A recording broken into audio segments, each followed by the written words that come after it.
Bismillahirrahmanirrahim. Assalamualaikum warahmatullahi wabarakatuh. Ya ayyuhalladzina amanu udkhulu fi silmil kafah.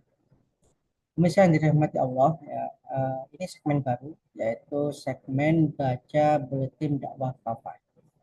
Insya Allah setiap hari Jumat kita akan membacakan buletin dakwah kafah yang terbit setiap pekannya yang membahas perihal-perihal politik terkini yang terjadi di negeri kita dan bagaimana sudut pandang Islam memberikan pandangannya sebagai sebuah solusi dari problematika yang ada di negeri kita. Buletin dakwah kafah nomor 382 15 Sya'ban 1446 Hijriah 14 Februari 2025 Masehi. Bismillahirrahmanirrahim. Makin nyata ambisi jahat Amerika dan entitas Yahudi untuk mencaplok Palestina. Nasib Palestina masih terus di ujung tanduk. Usai gencatan senjata Hamas dengan entitas Yahudi di pertengahan Januari lalu, militer Yahudi masih melakukan serangkaian operasi militer. Ini mereka mengalihkan serangannya ke tepi barat. Sekitar 70 warga Palestina tewas dalam serangan beberapa waktu lalu. Serangan ini menandakan entitas Yahudi tidak pernah bersungguh-sungguh menjalankan perjanjian gencatan senjata. Ancaman terhadap Palestina juga datang dari Amerika Serikat. Presiden Amerika Serikat Donald Trump berencana untuk menguasai Gaza dan merelokasi penduduknya ke sejumlah negara seperti Mesir, Yordania, dan Indonesia. Ambisi jahat Amerika Serikat. Dilansir dari The Jerusalem Post, utusan Donald Trump untuk Timur Tengah, Steve Witkoff, pada Minggu 11 Januari 2025 mengatakan bahwa Trump ingin merelokasi setidaknya 2 juta warga Gaza ke Indonesia. Rencana relokasi warga Gaza ke Indonesia disebut sebagai upaya Trump untuk mempertahankan gencatan senjata Israel Hamas. Trump beralasan Gaza sudah tidak bisa lagi dihuni oleh warga karena tidak aman dari peperangan. Mereka perlu direlokasi ke tempat lain secara permanen agar bisa bahagia. Dia beralasan warga kembali lagi ke Gaza karena penduduknya tidak mempunyai alternatif tempat hunian. Itulah sebabnya pemerintah Amerika Serikat meminta agar ada negara lain yang bersedia menampung penduduk Gaza. Tahap selanjutnya, Trump berencana untuk mengambil alih Gaza. Amerika Serikat akan mengambil alih dan mengelola Gaza secara efektif. Kami akan memiliki kendali penuh dan bertanggung jawab untuk membersihkan semua senjata dan bom yang belum meledak, ujar Trump. Ia berfantasi bahwa Gaza akan menjadi kawasan hunian dan wisata untuk semua orang di dunia. Presiden Amerika Serikat ke-47 ini juga mengancam neraka akan pecah di Gaza jika Hamas tidak segera membebaskan seluruh tawanan entitas Yahudi sebelum Sabtu 15 Februari. Ia juga mendesak agar entitas Yahudi membatalkan gencatan senjata. Sebenarnya, ambisi jahat Amerika Serikat dan Trump untuk mencaplok wilayah Palestina sudah berlangsung sejak pertama kali dia menjadi Presiden Amerika Serikat pada periode 2017-2021. Saat itu, Donald Trump secara tegas mendukung agar Yerusalem menjadi ibu kota negara Yahudi.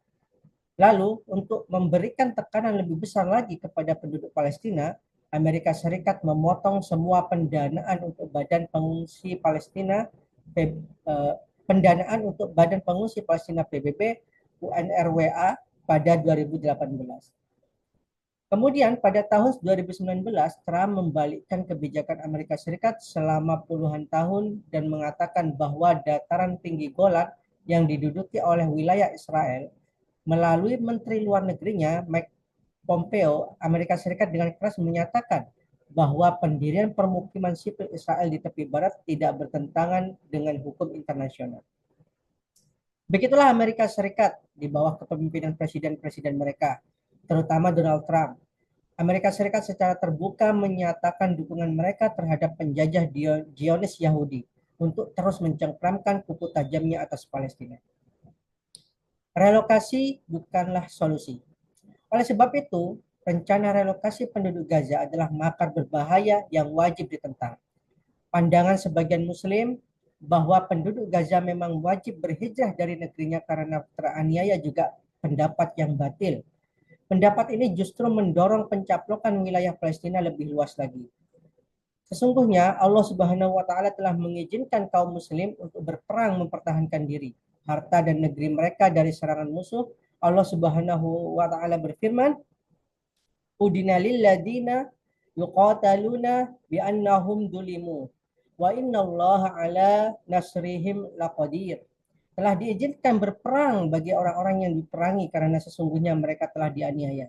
Sesungguhnya Allah benar-benar Maha Kuasa untuk menolong mereka itu. Surat Al-Hajj ayat 39. Setelah turun ayat-ayat jihad, kaum muslim diperintahkan untuk memerangi musuh-musuh mereka yang hendak menyerang dan merampas tanah air mereka.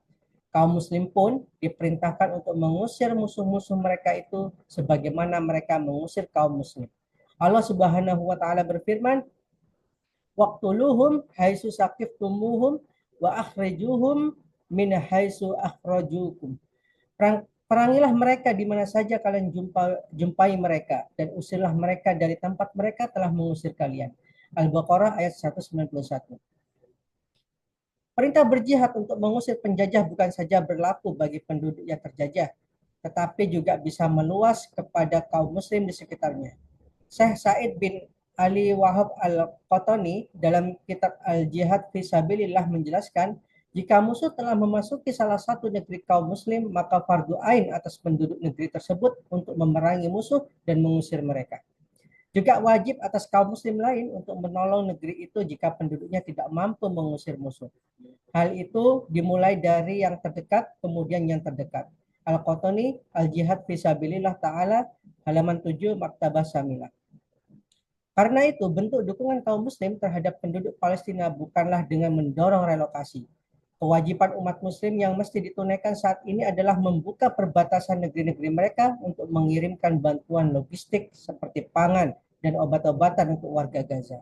Juga menyediakan penampungan sementara untuk para lansia, wanita, dan anak-anak. Inilah implementasi perintah Allah Subhanahu wa taala. Wa ini tansurukum fi wa ini tansurukum fid dini fa'alaikun nasab. Jika mereka meminta pertolongan kepada kalian dalam urusan agama ini, maka kalian wajib menolong mereka. Al-Anfal ayat 72. Rasulullah Shallallahu Alaihi Wasallam juga mengingatkan kaum muslim untuk senantiasa membantu saudara seiman yang dilanda kesusahan. Sabda beliau, "An-nafsa'an mu'min kurbatan min kurabid dunia nafasallahu anhu kurbatan min kurabil akhirah." Kurabil akhirah. Siapa saja yang menghilangkan satu kesulitan dari seorang mukmin ketika di dunia, Allah akan melepaskan dia dari kesulitan di akhirat. Hadis riwayat Muslim. Berikutnya, kewajiban terbesar dan yang paling vital yang harus dilakukan kaum muslim adalah mengirimkan pasukan militer untuk membebaskan Palestina dari penjajahan kaum Yahudi.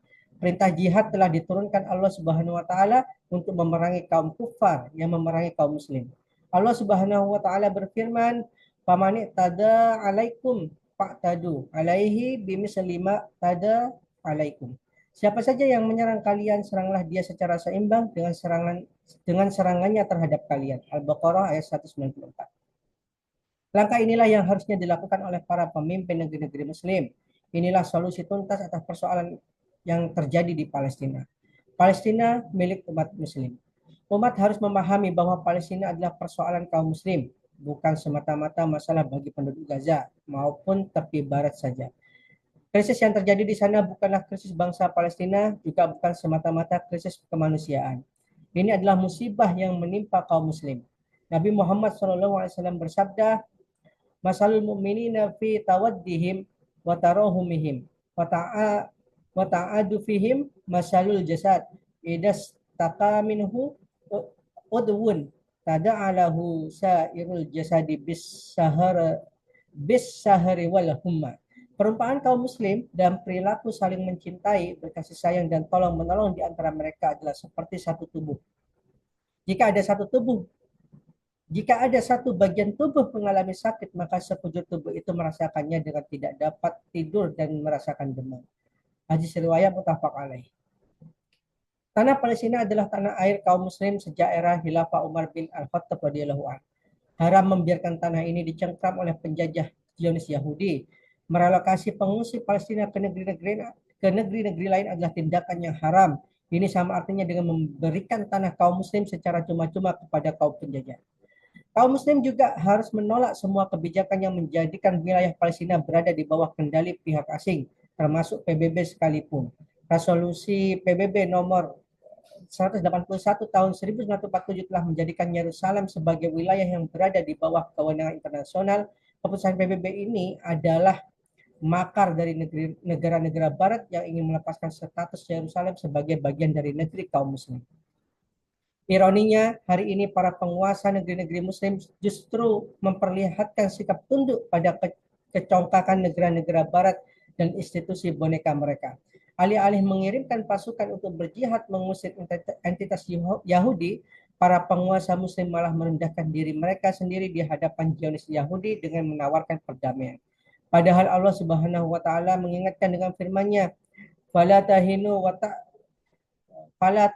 wa tad'u ila salmi wa antumul a'launa wallahu wa an wa antumul a'launa wallahu ma'akum walan yatirakum a'malakum." Janganlah kalian lemah dan meminta untuk berdamai, padahal kalian lebih unggul di atas mereka. Allah pun bersama kalian dan Dia sekali-sekali tidak akan mengurangi pahala amal-amal kalian. Surat Muhammad ayat 35. Dukungan Trump terhadap Zionis Yahudi seharusnya menjadi pelajaran bahwa umat membutuhkan kekuatan besar untuk menjaga dan melindungi mereka. Umat tidak membutuhkan para penguasa boneka yang hanya beretorika, tetapi kosong dari tindakan nyata. Jelas, umat memang membutuhkan khilafah yang dipimpin seorang khalifah. Khalifah inilah pemimpin kaum muslim sedunia yang akan menjadi junnah atau perisai untuk melindungi mereka. Rasulullah SAW telah bersabda, "Innamal imamul junnah yuqatalu min waraihi wa yuttaqa bihi." Imam atau khalifah adalah perisai, di belakang dia kaum muslim berperang dan berlindung. Hadis riwayat Al-Bukhari Muslim. Wallahu alam bisawab. Wassalamualaikum warahmatullahi wabarakatuh. Terakhir, hikmah Allah Subhanahu wa taala berfirman, "Du'inal ladina kafaru min bani Israil ala lisani Dawud wa Isa bani Maryam, dzalika bima asau wa kanu ya'tadun."